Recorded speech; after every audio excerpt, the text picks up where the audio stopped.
ኢትዮጵያን ወደ ተሻለ ሀገር እናሻግራት ሁላችንም በመደመር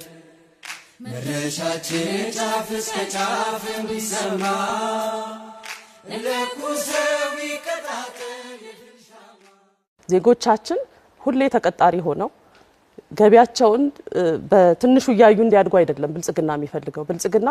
ሀብት ፈጣሪ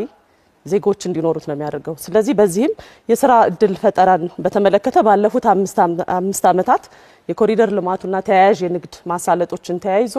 በሌሎች እንግዲህ ብልጽግና ሁላችንም እንደምናቀው በብዝሃ ዘርፍ ያደላ እንደመሆኑ በማኑፋክቸሪንግ በኢንዱስትሪው በዲጂታል ዘርፉም ጭምር ከቤታቸው ሆነው የሚሰሩ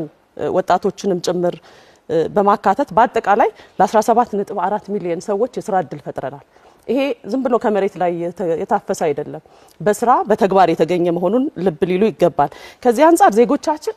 በመጀመሪያ ሰው ተኮር በመሆናችን ዜጎች መብታቸው ተጠብቆ ሊኖሩ ይገባል ይሄ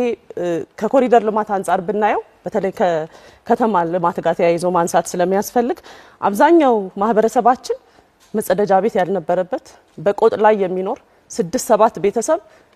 አዲስ አበባ ከተማ ውስጥ ለዛውም የአፍሪካ የብልጽግና ተምሳሌት የምንላት ከተማ የፊት ገጽታችን የሆነች ከተማ ውስጥ በቅርብ ርቀት የምናያቸው የነበሩ ቤቶች አንገት የሚያስደፉ የነበሩ ናቸው ይሄንን እኛ መመስከር ይገባናል ብዬ አላስብም ህብረተሰቡ የምንልበትም እኛ ህዝባችንን ይዘን ስለምንሰራ ነው ወጣ ብሎ ማየት ይቻላል በየለቱ